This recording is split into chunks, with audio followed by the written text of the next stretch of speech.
Soyez les bienvenus au milieu de nous. Amen. Et que la paix et la grâce de Dieu vous soient communiquées. Alléluia. Amen. Nous ouvrons la parole de Dieu et nous sommes actuellement sur une série ici à l'église qui nous parle de la grâce de Dieu et s'intitule comment jouir de la grâce de Dieu. Comment jouir de la grâce de Dieu. Nous avions vu en première partie et ce matin nous allons développer la deuxième partie. On avait vu en première partie c'est quoi la grâce, qu'est-ce que la grâce et ce qu'elle nous procure. Ce qu'elle nous procure, on a défini la grâce, c'est une faveur imméritée. Et qu'est-ce que cette grâce, elle procure? Déjà, en premier lieu, le bienfait de la grâce, c'est le salut. Parce qu'au travers de la grâce de Dieu, on parvient au salut. Amen. J'aimerais maintenant poursuivre ce matin et j'aimerais parler avec vous de 5 clés pour saisir la grâce de Dieu. Et ce matin, nous en verrons 3 et la prochaine fois, nous finirons 5 clés pour véritablement jouir de la grâce de Dieu. Nous allons lire nos versets de base qui se trouvent en Romains 11, 6. Or, si c'est par la grâce, ce n'est plus par les œuvres. Autrement, la grâce n'est plus une grâce. Et si c'est par les œuvres, ce n'est plus une grâce. Autrement, l'œuvre n'est plus une œuvre. Le second texte, en Hébreux 12, voilà, Hébreux 12, 15, veillez à ce que nul ne se prive de la grâce de Dieu. Veillez à ce que nul ne se prive de la grâce de Dieu. L'auteur aux Hébreux nous invite à cela, à ce que nul ne se prive de la grâce de Dieu. Et c'est ce que nous allons partager ce matin, parce qu'au travers de cela, nous allons voir les 5 clés pour saisir la grâce de Dieu.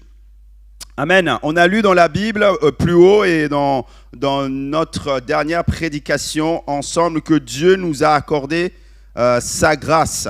La grâce, c'est l'héritage aussi par le Saint-Esprit. Et on peut imaginer, si on veut illustrer ce que c'est véritablement la grâce de Dieu, imaginez qu'un parent lointain, ou imaginez qu'un homme d'affaires, une femme d'affaires, fortuné, riche, vous donne un héritage. Là, je vois des gens dire « Alléluia, Amen ». Hein? Qui n'aimerait pas un héritage? Franchement, qui n'aimerait pas là, ce matin? Hein?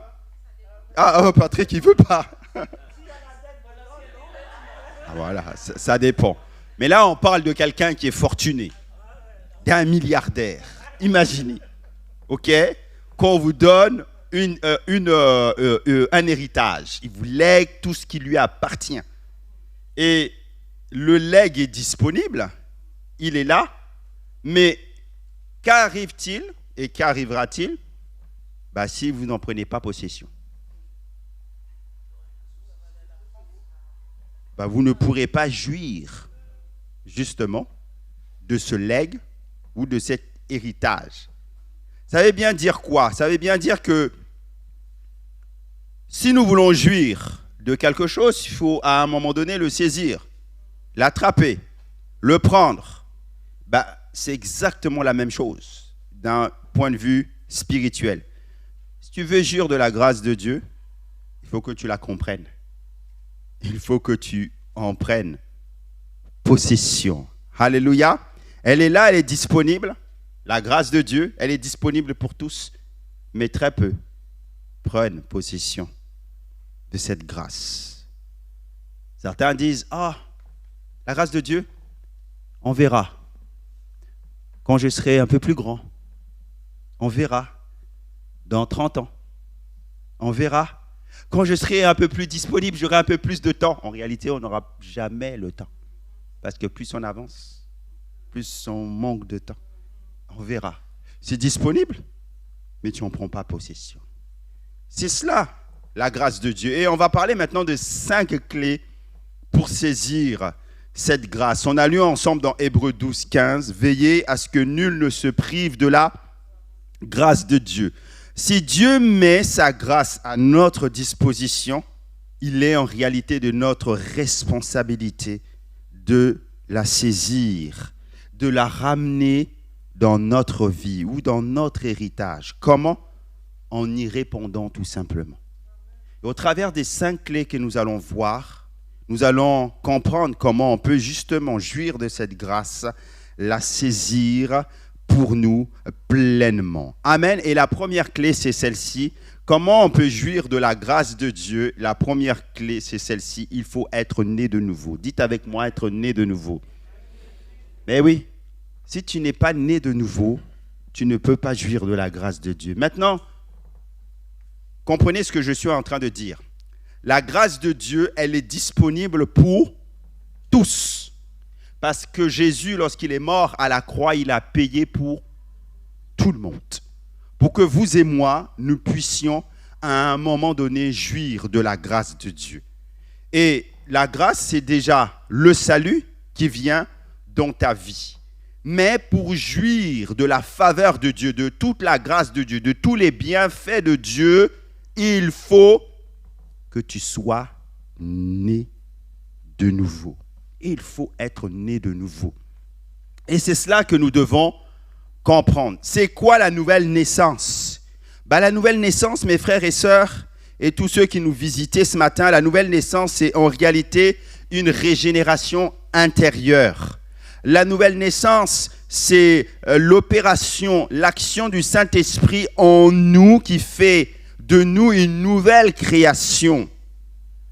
La nouvelle naissance, c'est ce qu'un jour, un homme de la Bible appelé Nicodème va vivre, et son récit est relaté dans l'évangile de Jean, chapitre 3.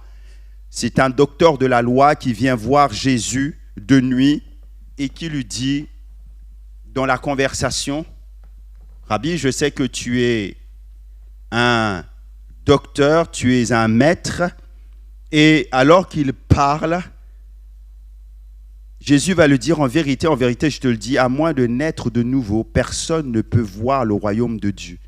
Et cet homme-là, qui était docteur en théologie, va dire, mais comment un homme peut-il naître quand il est vieux?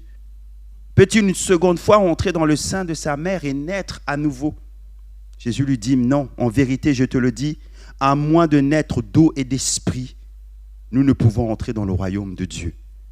Ce qui est né de la chair est chair, et ce qui est né de l'esprit est esprit. Et Jésus lui dit, Nicodème, il faut que tu naisses de nouveau, c'est-à-dire il faut que tu naisses d'en haut. C'est cela la nouvelle naissance. C'est-à-dire que tu dois naître d'en haut. Le Saint-Esprit va te faire naître de nouveau et il va toucher ton cœur, il va changer ce que tu es à l'intérieur. Donc la nouvelle naissance est une naissance à l'intérieur, un changement intérieur, une transformation spirituelle. Et ce fait-là d'être de nouveau, c'est le Saint-Esprit qui le fait. Après que toi, tu aies accepté Jésus dans ton cœur, après que tu aies fait le parcours de la conversion, Jésus, le Saint-Esprit de Dieu vient mettre un sceau sur ta vie. Et on appelle cela la nouvelle naissance. Et cette nouvelle naissance-là te permet justement de jouir de toute la grâce de Dieu, de tout ce qui est contenu dans la grâce de Dieu que nous allons maintenant commencer à expliquer. Dans Éphésiens 1, à partir du verset 13, je pense que le texte va s'afficher, il est écrit « Et en Christ, vous aussi, vous avez entendu le message de vérité. » Cet évangile qui vous apportait le salut, oui, c'est aussi en Christ que vous avez cru, vous avez obtenu de Dieu l'Esprit Saint. C'est cet esprit qui constitue la compte de notre héritage en attendant la délivrance du peuple que Dieu s'est acquis, et nous disons Amen. Donc, ayant reçu et accepté le message de l'Évangile, le message de Christ, nous sommes en réalité ensuite affranchis de la loi, n'est-ce pas? Et comme Paul est en train de le dire, il dit à un moment donné dans la parole de Dieu, en Galates 2, 19, et je pense que le texte, oui, était affiché, il dit « Je suis mort à la loi, afin de vivre pour Dieu. J'ai été crucifié avec Christ, et si je vis, ce n'est plus moi qui vis, mais c'est Christ qui vit en moi. » Donc le point de départ, pour jouir de toute la faveur de Dieu, c'est d'être né de nouveau. Le sceau de Dieu, lorsqu'il vient sur toi, il te confère toutes les grâces que toi, tu n'avais pas auparavant. Et c'est important que nous puissions réaliser ça parce que nous avons besoin de la grâce de Dieu. Alléluia. Enfin, tu ne peux pas prétendre être né de nouveau Mes frères et sœurs, lorsque nous parlons d'être né de nouveau, tu ne peux pas prétendre être né de nouveau si tu n'es pas mort à certaines choses. Ah. Là, quand on commence à parler de ça, ça jette un froid. Mais ce matin, le but, ce n'est pas de jeter un froid. Le but, c'est que nous puissions comprendre. Tu ne peux pas prétendre être né de nouveau si tu n'es pas mort à toi-même. En réalité, la nouvelle naissance, c'est d'abord une mort à ton ancienne vie pour naître à une nouvelle vie. Ok ? C'est comme ça que l'on voit, d'une manière visible, que tu es né de nouveau. Que tu es né de nouveau. Que désormais, tu as la vie de Dieu en toi. Que désormais, tu marches dans une nouvelle marche avec Dieu. Que désormais, en réalité, tu es une nouvelle création. Pourquoi ? Parce que tu es mort à tes passions anciennes. Tu es mort à ce qui te poursuivait avant. Tu es mort au plaisir que tu affectionnais, que tu aimais auparavant. La nouvelle naissance, elle produit ça en nous. Elle rend nulle ton ancienne vie, tes anciennes habitudes, ta manière de marcher. Et peu à peu, Dieu te transforme. Alléluia. Peu à peu, Dieu te transforme. Mais en réalité, tu as le dégoût déjà de l'ancienne vie parce que tu réalises à un moment, mais pourquoi j'ai perdu autant de temps ? Tu as ce dégoût-là. Et Dieu va t'aider, le Saint-Esprit de Dieu, on appelle cela la sanctification, à marcher maintenant sur ce chemin nouveau. Mais ce que le Saint-Esprit opère en nous, c'est déjà de nous emmener au dégoût des choses que nous pratiquions auparavant. Et le dégoût de ces choses-là va nous emmener à aimer Dieu de plus en plus. Amen. Deuxième élément qui nous permet de jouir de la grâce de Dieu, la deuxième clé, c'est celle-ci, c'est avoir la connaissance des bienfaits de la grâce pour saisir son héritage. C'est ce qu'on disait tout à l'heure avec l'exemple de ce milliardaire qui me lègue, puisque comme vous ne voulez pas, il me lègue un héritage. Mais pour que je puisse acquérir cet héritage-là, le faire mien, il faut que j'en ai la connaissance. Où est-ce qu'il est ? Il a mis où ? Dans une banque, dans un coffre-fort, dans tel ou tel pays. Peut-être qu'il vient de l'Amérique. Moi, il faut que j'y aille, je prenne mon billet et que j'aille aux États-Unis. Dès que j'apprends ça, là, la nuit même, là, je ne vais même pas dormir. Je vais déjà prendre le billet direct. Et cette nuit-là, je ne vais même pas dormir. Je serai là à la première heure à l'aéroport pour prendre l'avion et m'en aller sur New York. Et arrivé sur New York, je vais direct, je ne cherche même pas à aller prendre un café direct à l'endroit même. Parce qu'il faut que je signe la connaissance. Ok ? Dans les faits divers, et vous avez peut-être entendu comme moi, quelqu'un, alors qu'il faisait des travaux dans son jardin, a déterré des lingots d'or et des pièces d'or. Wow. D'une valeur à peu près des 700 000 euros, je pense. C'était ça, hein ? 700 000 euros qui tombent d'un coup comme ça. Tu n'as pas cherché. Mais alors que tu déterrais, tu as trouvé des choses. Et tu as eu la connaissance qu'à cet endroit-là, il y avait quelque chose. Et cette connaissance-là t'a rendu riche. Vous connaîtrez la vérité et la vérité vous rendra riche. L'Écriture nous dit aussi, cherchez et vous. Quand tu cherches, avec Dieu, tu trouves. C'est Matthieu 7, 7. Demandez et l'on vous. Cherchez et vous. Frappez et l'on vous. Ok. La connaissance des bienfaits de la grâce te permet de saisir l'héritage. Donc, si tu ne connais pas ce que la grâce de Dieu fait dans ta vie, tu passes à côté de ce que Dieu veut déverser pour toi. Parce que les choses spirituelles sont ainsi faites. C'est-à-dire que dès lors que tu comprends que c'est comme ça le principe de Dieu, tu peux le revendiquer. Si tu ne le connais pas, il ne peut pas marcher pour toi. C'est pour ça que lorsque Dieu agit, certains reçoivent et d'autres pas.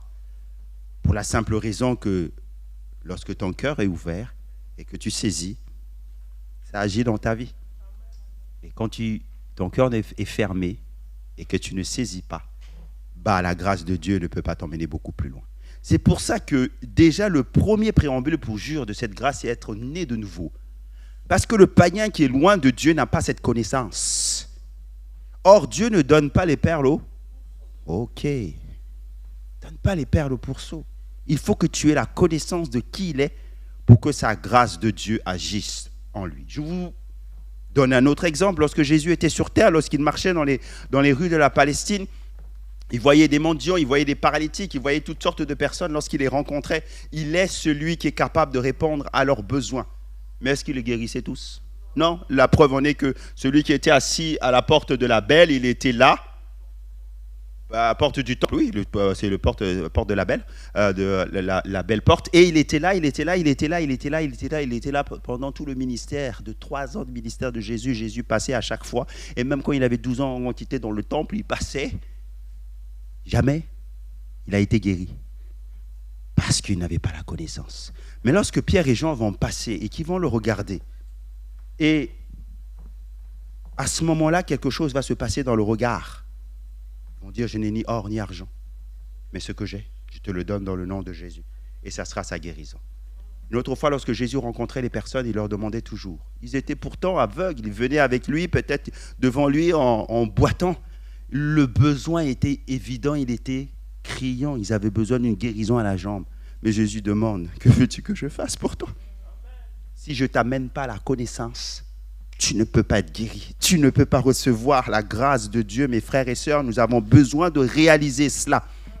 Dans 1 Corinthiens 2, il est écrit, « Or, nous n'avons pas reçu l'esprit du monde, mais l'esprit qui vient de Dieu, afin que nous connaissions les choses que Dieu a données par sa grâce. » Alléluia. On a reçu l'Esprit de Dieu afin de connaître les choses que Dieu a données par sa grâce. Mais bien aimé, il y a des choses qu'on obtient dans notre vie comme bienfait par la révélation de Dieu. Et tant que cette révélation ne vient pas, on n'a pas. Or, la grâce de Dieu est composée d'un bénéfice, comme d'un package où il y a plusieurs bénédictions qui sont là. Et ces bénédictions-là, on les saisit par la grâce de Dieu. Il faut que tu réalises que c'est la révélation de Dieu qui te permet d'aller dans ces choses de Dieu. Amen. La révélation, elle s'obtient aussi au travers de la parole de Dieu. Et au travers aussi du Saint-Esprit qui agit en toi. Beaucoup, du coup, par faute de connaissance, dépérissent spirituellement parce qu'ils n'ont pas cette connaissance-là. Bon nombre de chrétiens sont dans l'ignorance totale des bénéfices de la grâce, tels que ce que le pardon total peut nous apporter. Quand il y a un manque de pardon, certaines grâces sont retenues dans ta vie. Quand tu libères le pardon totalement, la grâce de Dieu vient dans ta vie. Tu peux vivre, on va dire, alors que vendredi on a proclamé le ciel ouvert, tu peux vivre un ciel fermé parce qu'il y a un manque de pardon dans ta vie. La connaissance de cela, du pardon, va à ce moment-là te libérer et va libérer les grâces de Dieu dans ta vie. Alléluia. Est-ce que tu t'es fixé un objectif d'avancement dans ta vie cette année? En disant cette année, il faut au moins que j'ajoute un cordage à ma vie spirituelle, un nouveau don spirituel. Cette année, il faut que je sois baptisé dans le Saint-Esprit. Cette année, il faut que je vive la plénitude du Saint-Esprit. Est-ce que tu t'es fixé un objectif? Parce que la grâce de Dieu, elle est disponible. Elle est disponible. Et quand tu as la révélation de ça, tu peux demander. Mais si tu n'as jamais entendu parler qu'il y a même un Saint-Esprit de Dieu qui est capable de te remplir, ben tu passes à côté de cela. Tu passes à côté de cela. Alléluia. Nous pouvons faire cette prière-là avec l'apôtre Paul. En Éphésiens 1, 3, il dit « Béni soit Dieu le Père de notre Seigneur Jésus-Christ, qui nous a bénis de toutes sortes de bénédictions spirituelles dans les lieux célestes. En Christ, que le Dieu de notre Seigneur Jésus-Christ, le Père de gloire, vous donne un esprit de sagesse et de révélation dans sa connaissance et qu'il illumine les yeux de votre cœur pour que vous sachiez quelle est l'espérance qui s'attache à son appel, quelle est la richesse de la gloire de son héritage qu'il réserve aux saints. » Alléluia. Que Dieu vous donne ça, cette révélation, de chercher les choses d'en haut pour que vous puissiez avoir les bénéfices de la grâce de Dieu. Et nous disons Amen. Dernier point que j'aimerais partager avec vous et on va le développer un peu plus. Troisième clé pour jouir de la grâce de Dieu, c'est de refuser l'amertume. L'amertume, comme le nom pardon, constitue un blocage à la manifestation de la grâce de Dieu dans notre vie. Ça constitue un blocage. Je lis avec vous Hébreux 12, 15. Veillez à ce que nul ne se prive de la grâce de Dieu. Et ça va beaucoup plus loin. À ce qu'aucune racine d'amertume, poussant de rejetant, ne produise du trouble et que plusieurs n'en soient affectés. Et que plusieurs en soient affectés. L'amertume constitue comme un blocage à la manifestation de la grâce de Dieu. On va donner plusieurs exemples ce matin. On va être pratique. J'aimerais vous dire que l'amertume et le manque de pardon entravent notre vie de prière. Et vient comme troubler la paix qui est en nous. Quand tu es dans l'amertume, ta paix est troublée. Et donc, j'ai aimé le témoignage de Ange lorsqu'elle disait que toutes les fois où elle a obtenu, c'est lorsque elle ne s'inquiétait justement de rien. Et que sa confiance était totale sur son Seigneur. Et donc, il y avait une sorte de quiétude dans son âme. L'absence de trouble. Elle était dans la paix et elle a obtenu. Mais l'amertume amène le trouble. L'amertume enlève ta paix. L'amertume t'empêche de prier correctement. Et dans le corps de Christ, c'est important de comprendre ça, c'est que un peu comme une sorte de barrière, l'amertume, elle met entre toi et Dieu. L'amertume va mettre une barrière entre toi et Dieu. Et l'amertume, elle naît où? Elle naît de quoi? Elle naît des blessures. Elle naît d'injustice. Elle naît de déceptions qui n'ont pas été pardonnées. Elle empoisonne le cœur, elle nourrit la rancune, elle ferme l'âme à l'action du Saint-Esprit. Et dans la perspective de notre foi, la grâce de Dieu ne peut pas s'épanouir dans un cœur qui est rempli de ressentiment. Car la grâce implique quoi? Elle implique le pardon.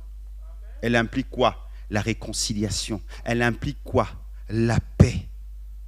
Et c'est ce que Jésus nous a enseigné en nous disant que si nous ne pardonnons pas aux autres, notre Père aussi ne nous pardonnera pas non plus. Matthieu 6, 14. Notre Père ne nous pardonnera pas non plus. Je vous donne un exemple. Un croyant qui est blessé, par exemple, par, disons, par une trahison. Tu avais confié des choses à quelqu'un très importantes sur ta vie, sur ton intimité, et du coup, ces choses-là ont été révélées. Et du coup, tu vis cette trahison-là. OK? Donc, si tu es blessé par cette trahison, tu peux choisir de t'enfermer dans la colère. Parce qu'au moment où tu vas apprendre ça, tu vas dire, mais c'est pas possible. C'est mon ami intime, je lui ai pourtant dit de ne pas dire. Et en plus, elle va dire à la personne qu'il ne fallait pas dire. Parce que cette personne-là, elle aime beaucoup parler.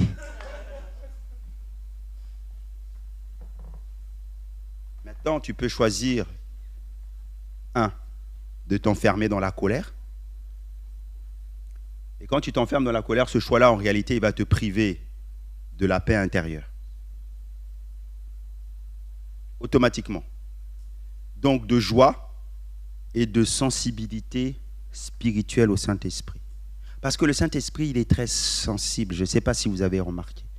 Dès lors qu'il y a quelque chose comme ça, il est comme une colombe, il s'en va. Il te laisse en galère. OK? Mais, oui, c'est le cas de le dire. Mais si cette personne-là décide par la foi de pardonner et de laisser Dieu guérir son cœur, elle va expérimenter à nouveau la liberté. de la présence du Saint-Esprit. Donc, ce que tu dois te poser comme question dans ces moments-là où tu as été blessé de cette façon et l'amertume vient, c'est est-ce que je veux garder ma relation avec le Saint-Esprit ou pas? Ou pas? Et si peut-être qu'on réfléchissait comme ça, on sortirait mieux, plus vite, de cette situation. Autre exemple, dans la vie quotidienne, lorsque on refuse l'amertume, ça va se produire par des faits, par des gestes concrets. Par des gestes concrets. C'est par exemple, on va prier pour ceux qui nous ont offensés. Donc la sœur qui a été trahie, si elle veut refuser l'amertume, il faut qu'elle commence à prier pour la personne qui l'a trahi. Parce qu'en priant pour la personne qui a trahi, ça va transformer ton cœur. Ça va t'aider justement à garder la sensibilité du Saint-Esprit. Ça, c'est la première chose, d'une manière pratique. Prie pour la personne qui t'a offensé là, qui est partie dire les secrets. Prie pour elle. Décide de bénir plutôt que de maudire. Autre choix, c'est de remettre nos blessures entre les mains du Seigneur. Parce que quand tu vas prier pour elle, ok? Mais en réalité, ta blessure, elle est là à toi. Elle est là dans ton cœur. Mais cette blessure-là, il va falloir que tu la traites. Et en la traitant, ce qu'il faut faire, c'est qu'il faut l'inviter. Il faut la donner à Dieu. Donne-la à Dieu. Si tu ne donnes pas la blessure à Dieu, Dieu ne va pas s'en charger. On a dit qu'on entre dans les choses de Dieu par révélation, par connaissance. C'est-à-dire que Dieu, il voit bien ta souffrance, mais si tu ne lui donnes pas ta souffrance, il ne peut pas la prendre. Souvent, en fait, nous ne proclamons pas les choses devant Dieu. Il faut que tu dises au Seigneur, Seigneur, je te donne. Dès que tu confesses quelque chose avec Dieu, ça se produit en toi. Mais toi, tu penses que parce que tu es simplement dans sa présence, oh Seigneur, tu as vu, Dieu va faire. Non! Ce n'est pas comme ça que ça marche. Il faut que tu donnes, parce que le Saint-Esprit est un gentleman, il ne va pas te forcer. Il faut que ça soit libéré du cœur. Et je sais que ça fait mal parce que ta blessure, elle est là. Et souvent, on aime chérir sa blessure. Mais il faut que tu acceptes de dire, Seigneur, je te donne maintenant. Déchargez-vous sur lui de tous vos fardeaux. Ce fardeau, tu dois lui donner pour que lui le prenne et qu'il agisse en conséquence. Alléluia. C'est ces attitudes-là qu'il faut avoir parce que ça permet de restaurer les relations brisées. Ça permet à nouveau de goûter la paix. Ça permet à nouveau que nous puissions repartir de l'avant. Alors rejette donc l'amertume. Et rejeter cette amertume, c'est de choisir la voie du pardon et de la guérison intérieure. Amen. Concrètement, on va aller regarder à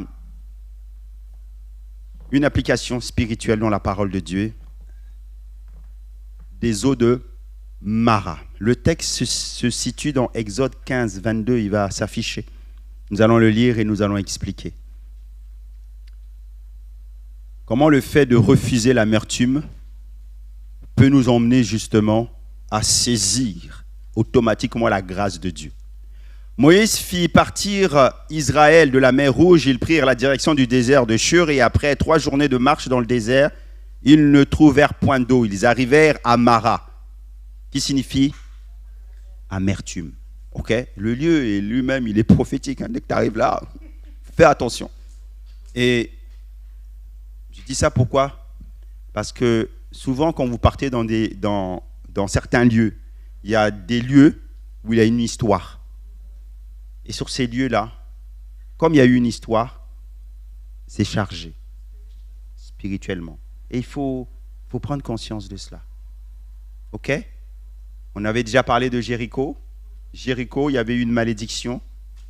Et cette malédiction-là interdisait à toute personne de reconstruire la ville. Il y a des lieux. Il y a des ronds-points qui s'appellent ceci, cela. Il y a des endroits qui ont tel ou tel nom. Et souvent, ceux qui les ont donnés, c'est parce qu'il y avait une histoire. Il y avait un drame derrière. Je referme la parenthèse. Mais ils ne purent pas boire l'eau de Mara parce qu'elle était amère. C'est pourquoi ce lieu fut appelé Mara. Ok?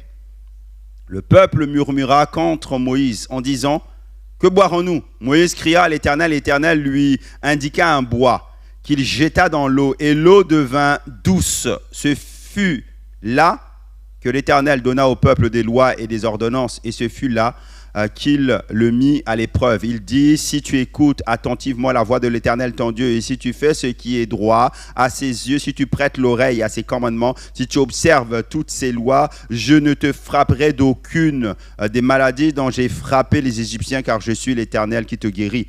Ils arrivèrent ensuite à Élim, et il y avait là 12 sources d'eau et 70 palmiers.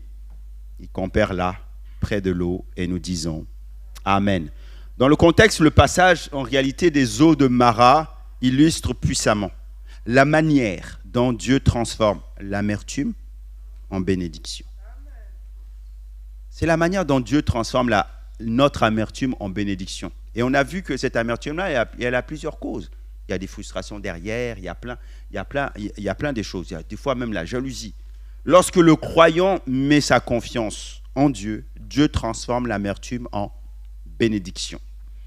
Donc après leur sortie d'Égypte, les Israélites arrivent là à ce point, à ce moment-là, dans ce lieu qui est appelé Mara, où les eaux sont amères et impropres à la consommation. Leur réaction, c'est, au lieu de prier, c'est de murmurer.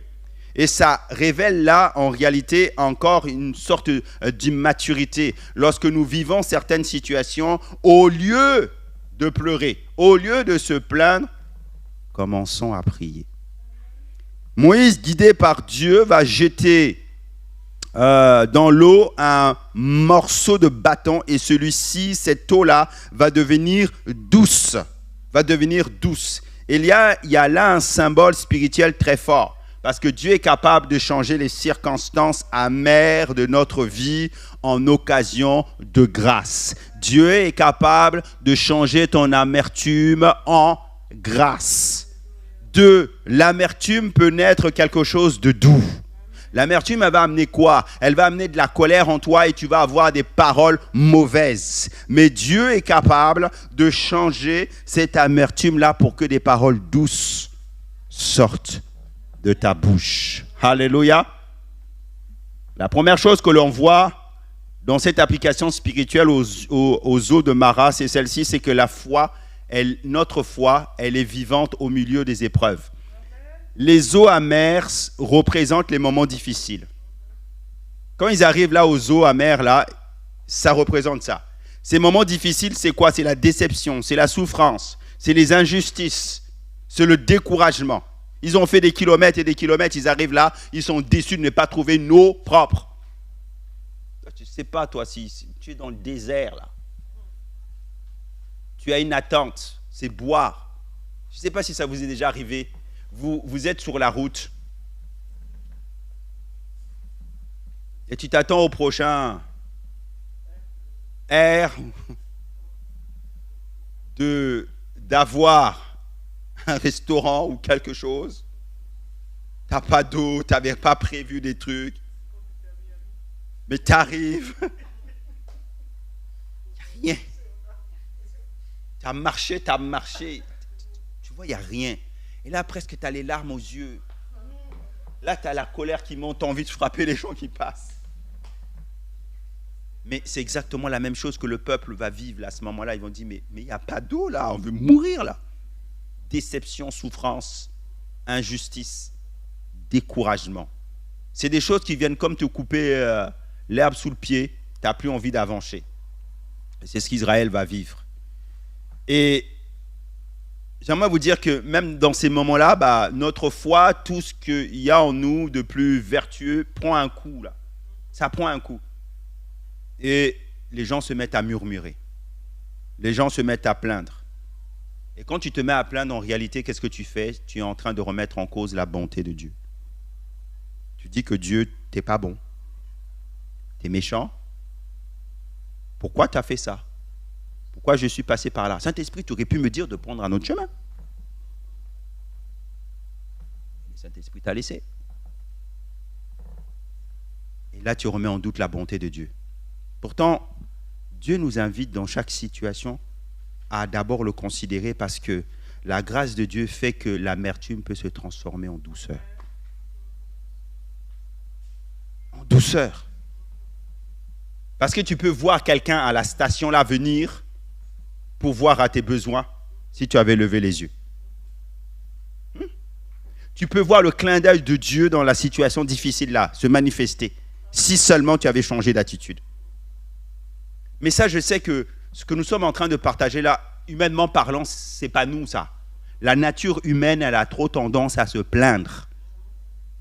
Et il faut aller au-delà de cela pour saisir la grâce de Dieu. Et donc, lorsque un croyant traverse une trahison ou une perte, donc au lieu de céder à la colère, remets cette douleur, remets cette colère-là à Dieu dans la prière et laisse Dieu transformer l'amertume en joie. Amen. Deuxième chose, application spirituelle qu'on apprend dans les eaux de Mara, c'est celle-ci, c'est que le bois là que Moïse jette dans cette eau, le bois dans l'eau, c'est l'image prophétique de la croix de Jésus. C'est au travers du bois du calvaire, mes amis, que Dieu transforme l'amertume de notre péché. C'est au travers de ce bois-là qui a été dressé, et il a été dressé sur toutes les impossibilités humaines, que la vie peut jaillir du désert, que la vie peut jaillir de la mort, que la vie peut venir, que Dieu peut changer la nature de nos épreuves. Parce qu'il dit dans sa parole en Romains 8, 28, « Nous savons du reste que toute chose concourt au bien de ceux qui aiment Dieu. » Dieu n'avait pas appelé son peuple à mourir dans le désert. Et j'aimerais dire à quelqu'un, Dieu ne t'a pas appelé pour que tu meures à un moment donné sur la route. S'il t'a appris, rencontré à un moment donné, il est celui qui dit « Je suis avec toi jusqu'à la fin du monde ». Il n'a pas décidé dans son plan à un moment donné de te lâcher ou de t'abandonner. Il n'a pas décidé dans son plan à un moment donné de faire en sorte que toi tu galères, que tu tournes en rond pendant des années et des années. Ça, ce n'est pas le plan de Dieu. Toute chose concourt au bien de ceux qui aiment Dieu et surtout de ceux qui sont appelés selon son dessein. Parce qu'il a quoi? Il nous a prédestinés à quelque chose d'extraordinaire. Et tout en Dieu est bon. Dieu est bon. Il est fidèle. Alors dans ton amertume, ne doute jamais de la bonté de Dieu. Ne doute jamais de la bonté de Dieu parce que la croix, elle est toujours dressée dans notre amertume. Parce que la croix, elle est là pour apporter la douceur à ta vie. Alléluia. Oh, souvent, beaucoup de gens parlent dans ce monde en disant, mais quand il y a telle ou telle catastrophe, il y a tel ou tel incident qui s'est passé, ils disent, mais Dieu était où? Mais j'aimerais vous dire que Dieu, il était là. Dieu, il était là. Il y a toujours ce témoignage que je raconte souvent en évangélisation lors du World Trade Center. Je n'avais pas prévu de parler de cela. Lorsque les tours jumelles sont tombées et qu'il y a eu tous ces milliers de morts, quand un pompier vient et il regarde le spectacle, et dans ce chaos qui était là, des tours jumelles qui étaient tombées, il voit une croix dressée qui avait été sciée par la chaleur, par le feu là, qui brûlait, des tours. Vous savez, le feu là, il a duré pendant... Et il y a une croix avec les poutres d'acier qui avait été dressée là, comme cela. Comme si Dieu disait, même dans ce malheur, dans ce chaos, je suis là. Et ça a frappé tous les pompiers qui étaient là, ils ont vu ça. Et puis derrière, sur la toile de fond, derrière, il y avait le soleil qui brillait et la croix, elle était là, elle était dressée. Incroyable. Dans chaque situation. Et ça, c'est juste un témoignage. Allez voir ce qui s'est passé dans certains de ces tsunamis qui se sont passés dernièrement. Il y a toujours l'indication que Dieu est là. La croix sera toujours dressée dans ton amertume. La croix, elle sera toujours dressée dans tes eaux de Mara. La croix sera toujours dressée dans tes murmures parce qu'il faut que la croix transforme tes murmures en douceur. Est-ce que quelqu'un peut dire amen? Donc Dieu n'est jamais trop loin. Alléluia. Dieu n'est jamais trop loin. Amen. Autre chose que nous apprend les eaux de Mara, c'est que Dieu est pour nous un médecin. Dieu est pour nous un médecin.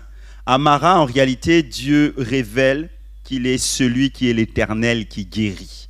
Et l'Éternel qui guérit, lorsque vous cherchez dans la parole de Dieu, c'est qui? C'est Yahvé Rapha. Yahvé Rapha, Exode 15, 26. Il est celui qui guérit.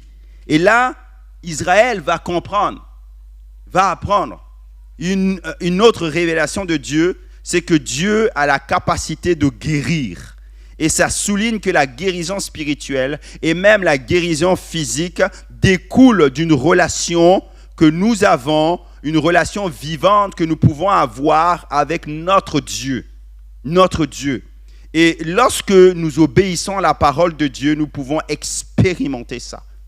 Cette guérison où il vient guérir nos cœurs, où il vient transformer l'amertume en douceur, où il vient enlever tous les murmures, les blessures, les coups qu'on a reçus. Lui seul est capable parce qu'il est le divin médecin. Il sait là où il faut guérir. Il sait là où il faut restaurer. Et c'est ce qu'Israël va apprendre. Dans la vie quotidienne, mes frères et sœurs, cela peut signifier quoi?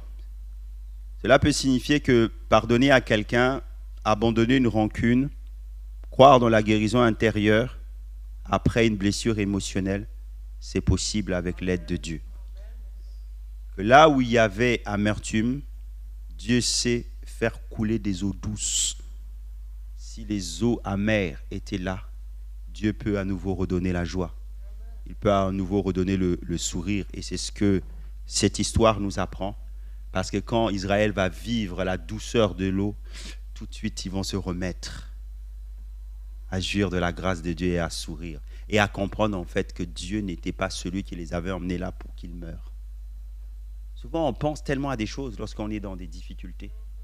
Ah, Seigneur, tu m'as emmené là, regarde, c'est pour que je crève. Non, ce n'est pas le plan de Dieu. Alléluia. Le plan de Dieu, c'est que tu avances et que tu réussisses. Amen. On finit avec ça. Amara, Israël va vivre une bénédiction. Parce que on a lu ensemble que le texte finit au verset 27 par une conclusion, mais des plus étonnantes. Ils vont arriver à Élim. Et juste à Élim, là, ils vont voir 12 sources d'eau et 70 palmiers.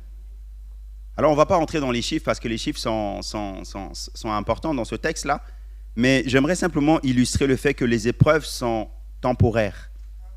Parce que Dieu, en réalité, il voulait déjà les emmener là-bas, aux sources abondantes.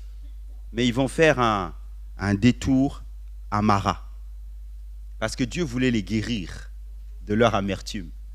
Dieu voulait les guérir de ce qu'ils avaient stocké en Égypte. Dieu voulait les guérir de ce qu'ils avaient dans le cœur. Et les voies de Dieu ne sont pas nos voies, ni ses pensées, nos pensées. Quand Dieu t'emmène à vivre quelque chose ou quand Dieu permet qu'une situation, écoutez-moi bien, difficile soit révélée ou nous parvienne, c'est jamais pour nous tuer. Le Saint-Esprit est le révélateur de toutes choses pour apporter la guérison. Jésus est le divin médecin. C'est pour te dire maintenant, il faut que je traite la situation. Est-ce que toi, tu veux m'apporter ta blessure? Parce que vous et moi, nous savons que nous portons en nous des blessures qui ne sont même pas connues. Des fois, tu n'as pas conscience que tu es blessé, mais tu prends seulement conscience au moment où elle se révèle. Mais le Saint-Esprit sait que tu as cette blessure. Il sait que tu es dysfonctionnel dans tel ou tel domaine. Il sait que là, tu vis des eaux amère. Mais quand il révèle, c'est jamais pour nous laisser à terre, mais c'est toujours dans le sens de nous bénir. La preuve en est que lorsqu'ils arrivent à Élim, il y a là des sources d'eau que Dieu avait déjà prévues. Donc, l'épreuve n'est seulement temporaire. Dis avec moi, temporaire. Et Dieu prépare toujours une bénédiction après l'amertume. Oui, il prépare toujours une bénédiction après l'amertume. Parce que son but, c'est que tu sortes de l'amertume. Alléluia. Son but, c'est que tu vives une grâce de Dieu. Amen. Donc, après une période d'épreuves difficiles au niveau professionnel, au niveau familial, au niveau administratif, au niveau financier, au niveau sentimental ce matin,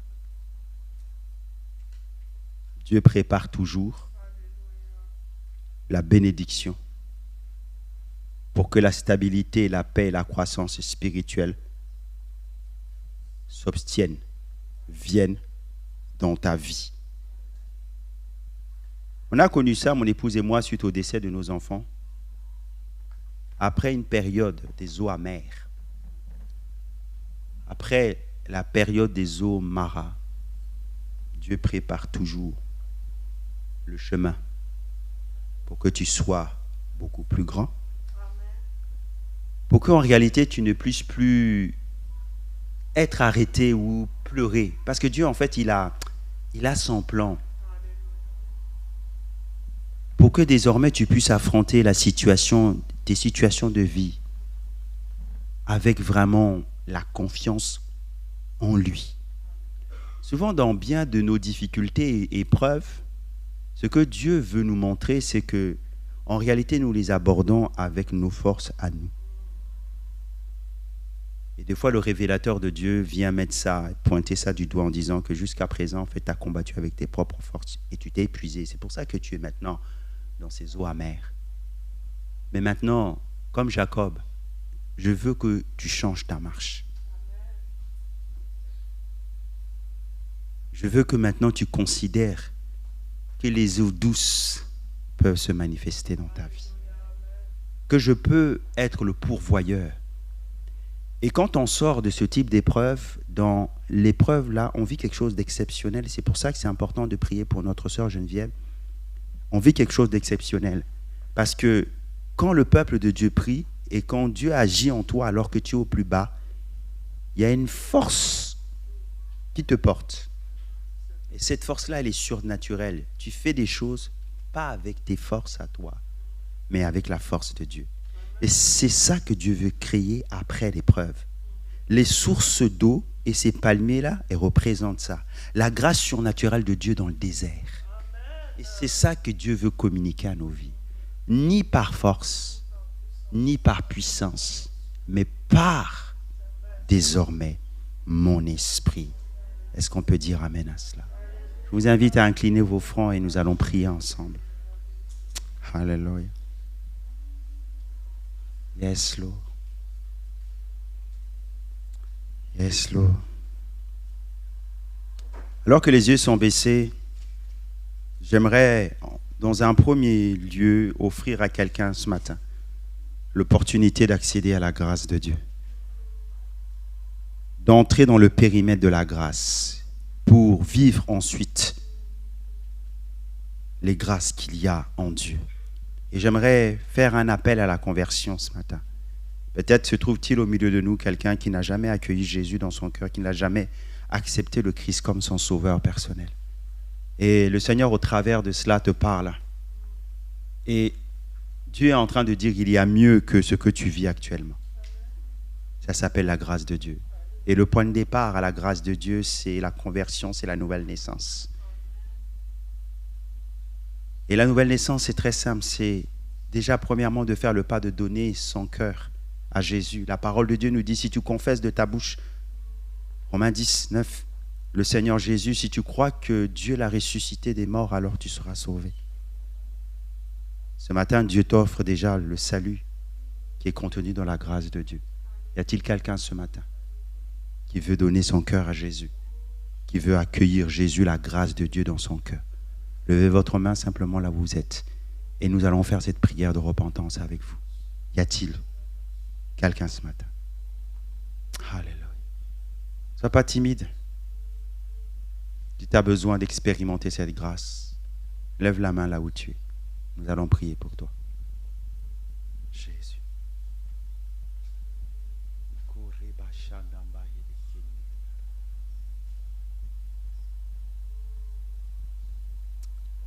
Alléluia.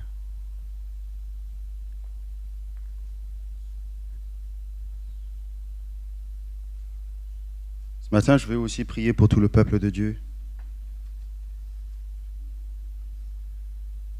Et ce message nous invite à pleinement jouir de la grâce de Dieu.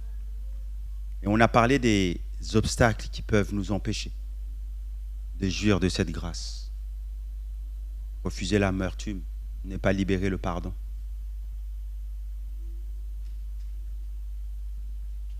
Peut-être qu'il y a de l'amertume dans ton cœur. Peut-être qu'il y a un non-pardon dans ton cœur qui t'empêche de jouir des grâces de Dieu. Peut-être qu'il y a des situations de murmure que tu vis actuellement dans l'épreuve de ta vie, où les eaux amères sont là. J'aimerais simplement t'inviter à laisser Jésus venir transformer cette amertume-là en douceur.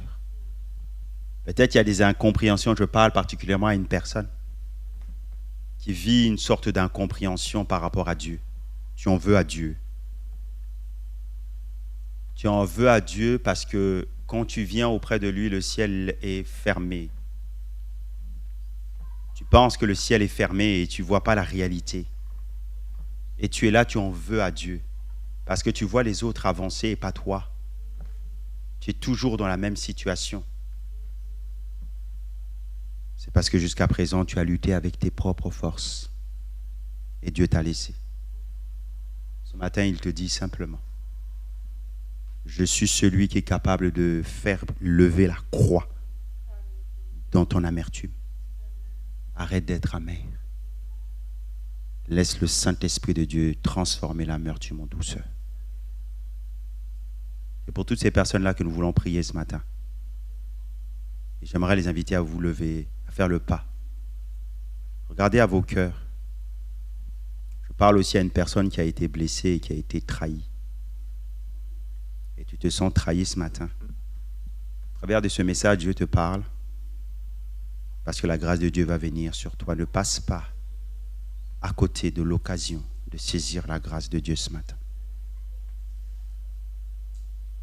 Vous reconnaissez dans ces différents appels, levez-vous à votre place et nous allons prier ensemble. Pas un spectacle, c'est vous et Dieu. Parce qu'il s'agit de votre cœur. Il s'agit de ce que Dieu veut pour vous. Que vraiment la grâce de Dieu vienne sur vos vies. Qu'elle vienne sur vos vies. Alléluia. Laissez le Saint-Esprit opérer en tant que divin médecin. Enlevez cela. Enlevez l'amertume, la transformer maintenant en grâce.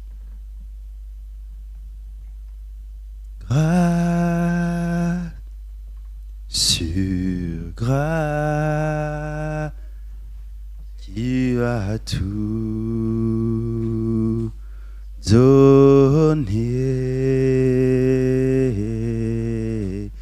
Grâce